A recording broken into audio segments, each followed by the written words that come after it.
Hi, my name is Jennifer, and I'm one of the team members of Team 13. And I just wanted to discuss a little bit about our prototype before going into the reasoning behind it. So right now, Atlanta faces a huge problem with traffic, and obviously there are a lot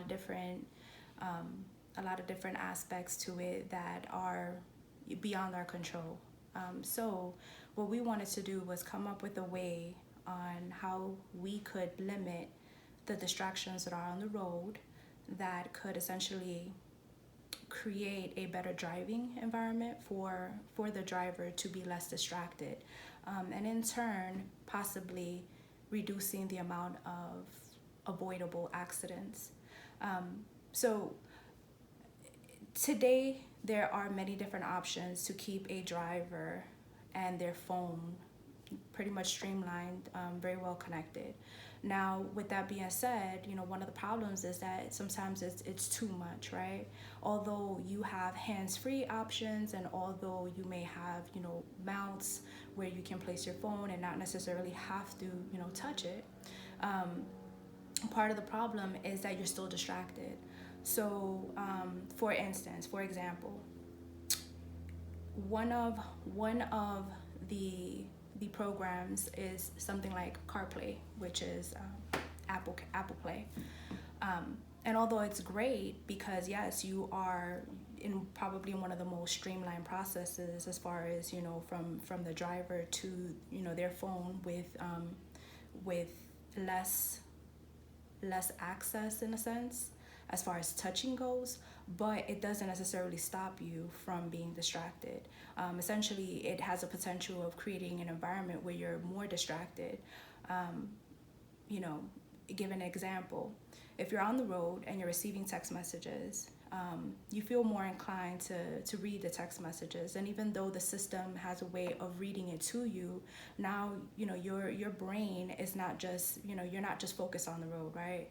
You're also focused on, okay, I have to listen to this message. Now I have to respond. Sometimes Siri understands, sometimes she doesn't understand. So now it's requiring for me to press a button here and press a button there, and essentially creating an environment where you're actually more distracted as opposed to you just focusing on the road. As many of us know, driving is a huge responsibility. It is not just I'm getting in my car and I am, putting my car in drive and going forward.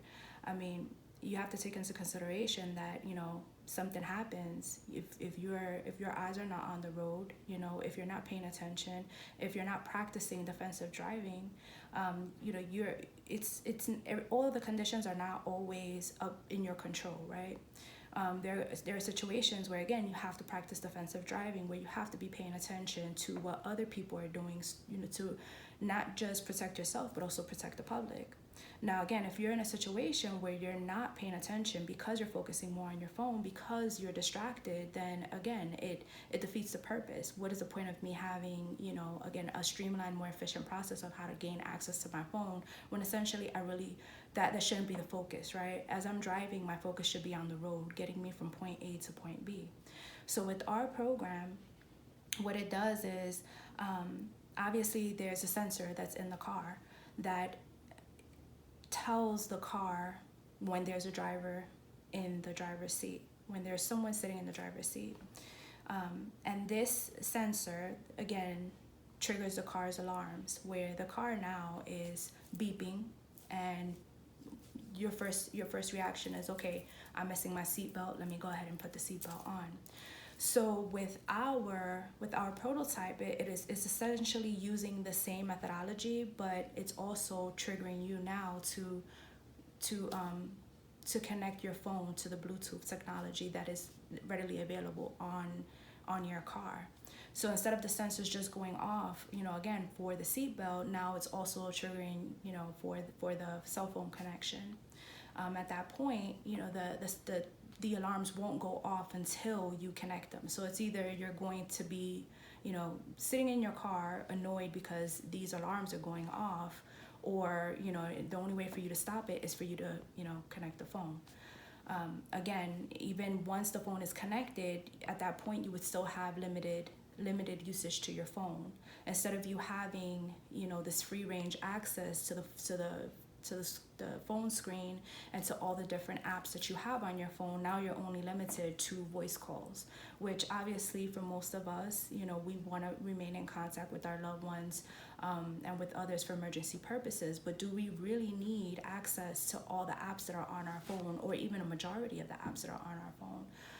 You know, do you really need, you know, to answer those text messages? Is that something that can wait? You wouldn't be completely disconnected from your phone. You would still have the options of voice call, but that's what you would be limited to. So again, not only would the car or the sensor trigger the car's alarms to sound off, you know, notifying the driver to connect to the Bluetooth, but your screen on your phone would also be disabled, so that you would only be limited to voice calls and voice calls only. And again, it would be dependent on the type of program that you had in your car. So for instance, if you have Apple, then, you know, it would trigger Siri. If you had Google Play, then it would trigger Google. So the idea behind it is that in turn it would create an environment where it would be less distractions for the driver.